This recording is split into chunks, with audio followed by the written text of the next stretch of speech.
Welcome to Logos Live. I'm Robert Martin, Director of the City Bible Forum in Melbourne, and I'm your host for the show. Logos is Greek for word or message, and Logos Live usually engages the Christian message before a live audience in Melbourne. Yet today our show isn't being recorded before a live audience. Instead, today our show comes from the City Bible Forum office in the CBD of Melbourne. So today's episode's a bit like Logos pre-recorded, but nonetheless, I'm still sure you'll enjoy what we have in store. My guest today is John Hudson, and John has appeared on Logos Live before when we talked about suffering and the problem of evil. He was lead pastor of Melbourne Evangelical Church, but that's no longer the case. John, welcome back. Tell us, what are you doing now? Thanks, Rob. Now, at the moment, I'm commencing a PhD on a theological synthesis of God's sovereignty and human responsibility. Wow, that sounds like it's a bit of work. Yeah, quite. John, you've also got a particular interest in engaging atheists, agnostics, and skeptics. You've written blogs, you've spoken specifically engaging that particular group. Why is that? Well, I feel that atheists and agnostics, particularly in the West, somewhere here like Melbourne, they really enjoy and thrive on reason. They really value reason and argument and evidence. And to me, that's exciting. That's an exciting claim. It means that we can have a conversation based on reason and evidence and argument and not, defer to mystery or some other kind of mystical area, but we can have a discussion based on argument and evidence. Yeah, and you like arguing, do you? Well, no, but, I love truth. Yeah. And that quite often leads me into arguments. But I love reason and logic. Yeah. And so on being able to have discussions on reason and logic and evidence is very exciting to me. I mean, you were once an atheist yourself or something, I suppose. And so is there an element of empathy there that you have? Yeah, there is. I think I can still understand the atheist mindset or, the naturalism worldview. Mm-hmm. And I can still remember how I used to think as an atheist. So I have a soft spot, I guess, for atheists, for naturalists. How was it that you used to think? It's hard to kind of put into words. There's a number of different facets coming out of it. But I guess having science as the beacon of truth, if something was scientific, everyone would go with it. If it wasn't, it was kind of in the area of opinion or speculation. I tended to write off other disciplines like history or philosophy or, things that they're more speculative in area of opinion, whereas the facts, they're much more scientific. And you like certainty, knowing things for sure. Yeah. And I think I was very much raised as a scientist, so I love the pursuit of truth and science and reason. Terrific. Now, it was also your experience of pastoring Melbourne Evangelical Church to engage these types of people, the atheists, skeptics, agnostics, etc. Tell us what happened. Yeah, there's a lot of different things that happened. A lot of different people were engaged in different conversations about the gospel. I got in contact with the Secular Society at Melbourne University, had some very interesting and encouraging and fruitful conversations from that. A number of kind of challenges and objections that I hadn't really heard before and others that I had. And just engaging people from a whole bunch of different kind of walks of life, I guess. And you even did a debate once as well? Yes, I had a debate with the president of the Secular Society on the moral argument. We were debating the quote, "If God does not exist, everything is permitted." And I argued for that, and that kind of sparked some interesting discussion and conversation, and there was some discussions and conversations that flowed from that and were ongoing as well. And so what else happened as you were engaging these types of people in the church? Yeah, we had a 10-week series on the top 10 objections to Christianity. So we went through Melbourne, we asked 100 people what they think their strongest objection to Christianity is, and then we went through... Sounds a bit like Family Feud. A little bit, I guess, yeah. We're just interested to hear what people's thoughts were, where they're at, what, stops people from embracing the gospel. And I remember there's one story where a girl at church brought her boyfriend along who wasn't a Christian, and his big objection to Christianity was, how could there be just one true religion? Mm-hmm. How do you know that your one true religion is right, all the others are wrong, there's so many? And the night that he came happened to be the night that I was speaking on the objection, there can't be just one true religion. Wow, yep. And so he was quite engaged with that. We looked at the objection, at how it's often framed with the blind men and the elephant. Yep. All the different religions of the world are different blind men feeling the one elephant, and so they come to different articulations of it, but really they're all just looking at the one elephant. And I spoke about how Leslie Newbegin, when he was in India, he came across that a lot, and after thinking about that analogy for a while, he realized that actually, while it has an appearance of humility, it's actually quite an arrogant claim, because the only way you can make that claim is if you are the only one who sees the whole and everyone else only sees part. So you're saying, don't you say you have the whole, because I have the whole. The only way you can make that the only way the illustration can work is if you're the one who's not blind and everyone else is. So you're doing the very thing that you're forbidding everyone else from doing. And when you realize that, you understand that objection fell away for him, at least, and not too long after that, he became a Christian. Wow. Yeah, so it can be quite fruitful engaging with these apologetic reasons, arguments, and objections. Now, you're also writing a book with the working title, Faith Based on Evidence. So why are you writing it? Well, I guess one of the things that I came across again and again is an assumption that a lot of people make, that faith is the opposite of evidence. Either you have evidence for something or you have faith. If you don't have evidence for something, you need to take it on faith, or... Well, I mean, some would say that the very title, Faith Based on Evidence, is oxymoronic. It contradicts itself. In fact, world-famous atheist Richard Dawkins once claimed that faith is blind trust in the absence of evidence, even in the teeth of evidence. So how can you be writing a book on faith based on evidence if faith doesn't require evidence? Yeah, so I think there's certainly a kernel of truth in that there can be blind faith. Like, blind faith is in the absence of evidence, or in the teeth of evidence, if you will. But Christian faith, at least as I understand it, is not blind faith at all. It's faith based on evidence. The way the Bible uses the word faith, or fide, in the Greek New Testament, it's communicating trust and reliance and dependence. And that's not without evidence. We have evidence for it, but it's more of a relational term, trusting in the God who we have evidence for, as opposed to a blind trust without any evidence, or even against the evidence. What is faith then? You've alluded to it being trusting or something. What is faith? Well, I think the way that the Bible uses it, it's a relational term. You have faith in a person. So I have, for example, a lot of faith in my wife. And that faith is based on evidence. From the evidence that what I know of her, what I've seen of her actions in the past, I have faith that she won't let me down, that she'll continue to love me and support me and look after our children.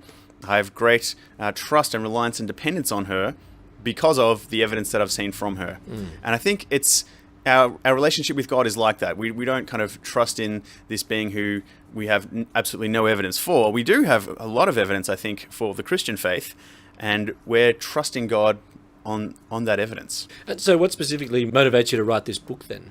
I really want to expose this assumption that faith is the opposite to evidence. I think sometimes it might be. There are, I think, a number of people who do have blind faith in things, but I want to make it clear that Christian faith, at least thoughtful Christian faith, is really not against or contrary to evidence. I think the evidence actually favors Christianity, and naturalism is, in a sense, without evidence. It's largely an assumption that can't be verified or falsified, whereas I think Christianity, at least for me, it's not an assumption, it's much more of a conclusion based on the evidence. And that's the actual thesis of the book, is not just that it's a false dichotomy between evidence and faith, but rather that the evidence actually points towards Christianity rather than away from it.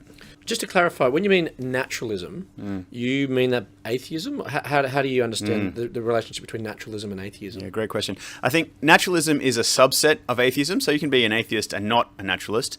But if you're a naturalist, you really are an atheist. I think naturalism is the worldview that holds that there is the natural, but there's no supernatural. Right. So there's no supernatural realities. There's only what there is in nature, and we can observe that and understand it through science. And that, to me, seems to be a very much an atheistic worldview, though you could be an atheist and not a naturalist. You could believe in something beyond nature that's not God. Popular atheist author and neuroscientist Sam Harris claims that there is no evidence for religious propositions. He wrote, "Every religion preaches the truth of propositions for which it has no evidence." So what would you say to Sam Harris? Yeah, I think I can understand why a man like Sam Harris would say that and want to argue that. I think, though, the argument really works both ways. So I think there is no worldview that can be proven. Every worldview is a set of assumptions that kind of helps us to explain and interpret the world around us. And they don't all have to stay assumptions, of course. When they're confirmed by the evidence, they become more concretely held, I guess. And I think there actually is quite a lot of evidence for a God in general, and for the God revealed in the Bible in particular. But I think also that same test of, where is the evidence for your worldview, that isn't only applied to religious worldviews. I think that can be applied to atheistic worldviews like naturalism. Where is this evidence that there is only the natural and there is no supernatural? I think quite often atheists like Sam Harris, Richard Dawkins, those kind of people can quite often assume that their worldview is true. It's almost like their worldview wins by default. If your arguments for your religion don't convince me, then naturalism wins by default. I want to say, why does that win by default? What evidence do you have that there is no supernatural realities, that there is only the natural? I think if you're going to make that claim of naturalism, which I think naturalism is a positive claim, then I can just as easily ask you, what do you base that on? Where is your reason, evidence, and argument for naturalism? A naturalist would often respond by just saying, well, there's no evidence for God. Well, first of all, I think there is, but even if I grant that there isn't, how do you then go from, well, I don't know, to there is no God? I think there's a step there. There's a number of agnostics who aren't atheists and want to distance themselves from atheists, and I think confusing atheism and agnosticism is essentially special pleading on the burden of proof. I think the burden of proof applies to all claims about the existence of aliens and claims about the non-existence of aliens. If you say an alien exists, well, what do you base that on? You can put them under the burden of proof. If you say no aliens exist, I can ask, what do you base that on? The same burden of proof applies. The only one who is exempt from the burden of proof is the one who says, I don't know. And I think agnosticism really is the position that wins by default, but I think naturalism is going a step further. So there are agnostics like Bart Ehrman and Mike Dobbins who are agnostics but distance themselves from atheism. In fact, Mike Dobbins, who's an agnostic, wrote a book called The Case Against Atheism. I don't think you can call him an atheist. And so by saying that things like, you hear phrases like agnosticism is under the umbrella of atheism, which is really confusing the two. I think that it's really special pleading on the burden of proof. You're trying to impose your categories that don't fit the evidence. We see evidence where there are agnostics who are not atheists, and when your categories don't fit the evidence, I think you need to change your categories, and that's good. That's called learning. Well, let's think about some of the evidence for God. So what would you say is evidence for belief in God? Yeah, great question. Hypotheses are accepted when they explain what we observe, and they're rejected when they explain away or deny what we observe. That's how scientific reasoning works. That's how reason in general works. So if you're a doctor and you're diagnosing a patient, if your diagnosis explains all the symptoms, then it's much more likely. If there's other symptoms it doesn't explain, or there's symptoms that wouldn't be there with your diagnosis, then there's a problem. Similarly, if you're a detective trying to solve a crime, if your hypothesis can explain all the evidence and all the clues, then it's much more likely. Whereas if there's things that fly in the face of it, if someone has an alibi or something, then it's not as strong. So I think both scientific reasoning and reasoning in general, if you can explain the evidence, then it's a much stronger case. And this it's called abductive reasoning. It's inference to the best explanation. Yep. And so I think there's a number of pieces of evidence that are best explained by the worldview of Christian theism, rather than other worldviews, especially naturalism. And I have 5 that I talk about in the book. They are the origin of the universe, Yep.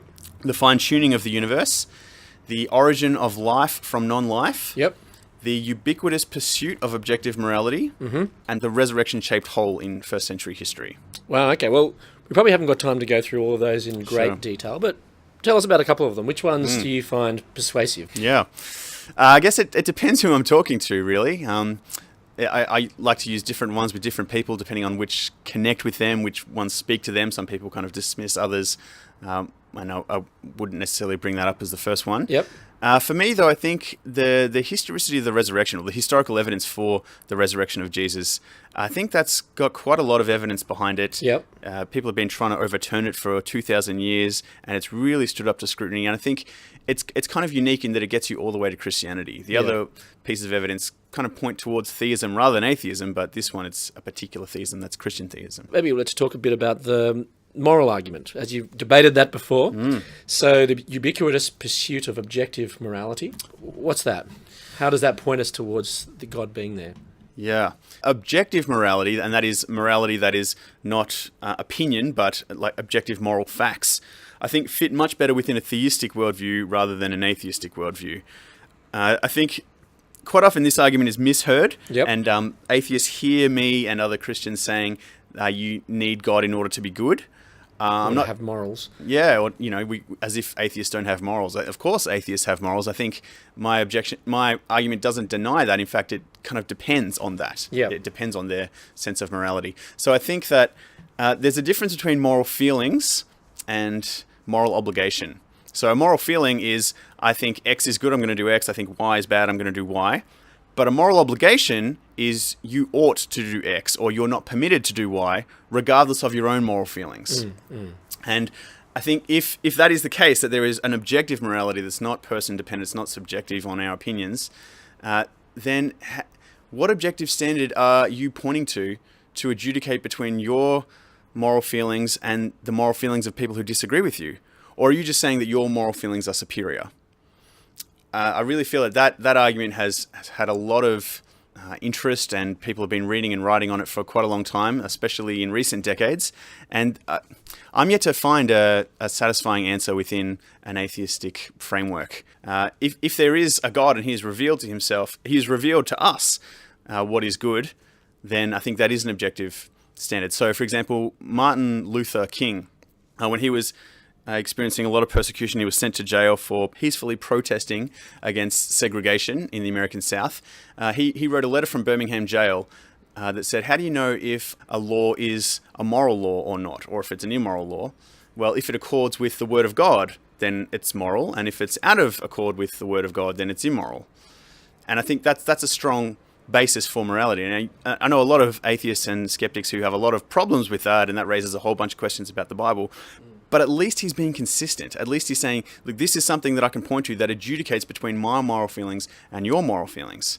Whereas I think if there is no written word, there is no holy word from God, all there is what I say versus what you say, or versus what they say in another country, then what objective standard do we have for saying we're right about this issue and you're wrong about this issue? And I think this is a real issue. Like you see, countries where there's still slavery, or the caste system in India, or other countries where women are being oppressed, and we kind of feel an outrage against that, and we want to say, no, you ought to have Western individualism, you ought to treat all people equally, all these kind of things, and they quite often turn around and say, why? Says who?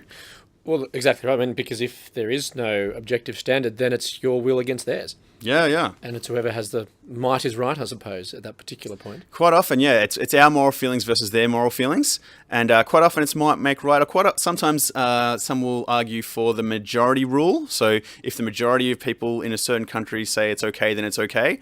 The problem is there are countries where the majority vote to oppress women, or to have slavery, or to put Jews in gas chambers. Yeah, terrible examples like that. And then our moral feelings say, no, that doesn't just feel wrong, that is wrong.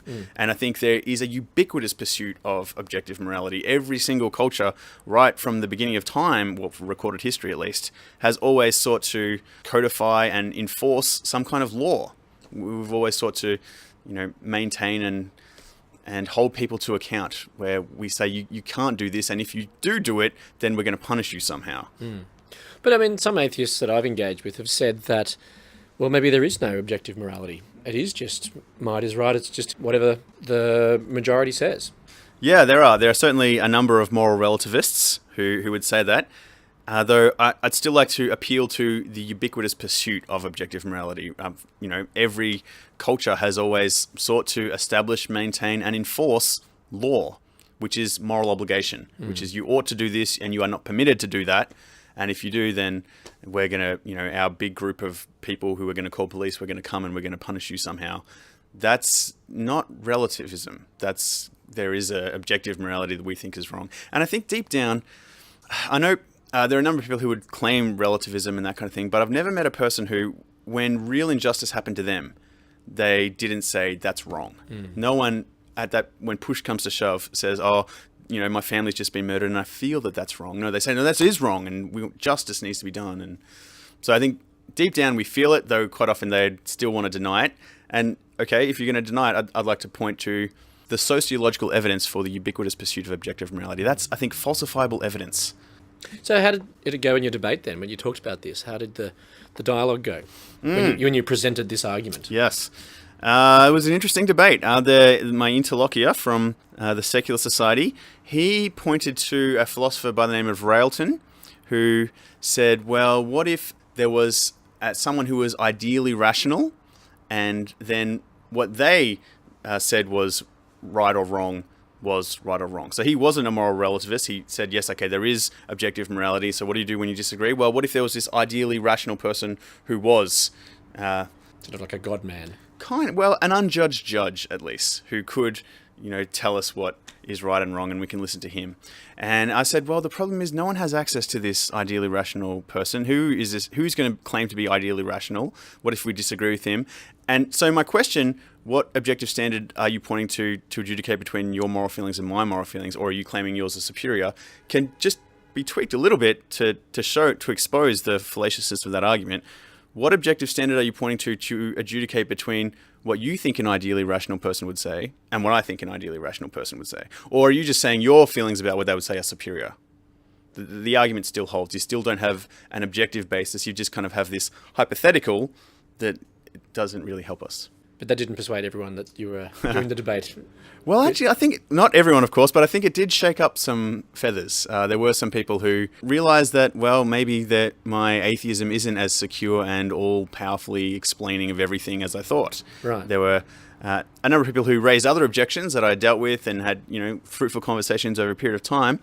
But I feel like on this argument, there were a number of thoughtful atheists really engaging and not able to bring great counter-arguments against it. Well, we mentioned before the resurrection of Jesus, so maybe we should go there now to talk about the evidence from that. As you said, that is the most persuasive for you. And as part of Logos Live, we do reflect on the scriptures, the Logos, and today we reflect on a passage from the Gospel of John. John is one of the 4 biographies of Jesus' life that we have, and John 14:11 says, "Believe me when I say that I am in the Father, and the Father is in me, or at least believe on the evidence of the works themselves." So, John, in this passage here speaks of evidence. What do you make of it? Yeah, I think it's Jesus saying, you don't just have to take my word for it. It's not blind faith in me. Mm-hmm. Look at the evidence. Look, it's kind of like when some people from John the Baptist came to Jesus and said, should we expect someone else? He says, look at what you see. The blind see, the deaf hear, the dead are raised, the good news is proclaimed to the poor. It's faith based on Jesus, but it's not blind faith. It's because of the works that Jesus does. And I think ultimately, the ultimate work of Jesus is the resurrection. And if the resurrection really happened, then I think we have to listen to Jesus. We have to listen to what he says about God. We have to listen to what he says about the Word of God, which is the Bible. We have to listen to what he says about us. Unless you can explain the resurrection without invoking God rose Jesus from the dead, I think his explanation and the explanation of the disciples that God raised Jesus from the dead is the best explanation, which has a whole series of implications.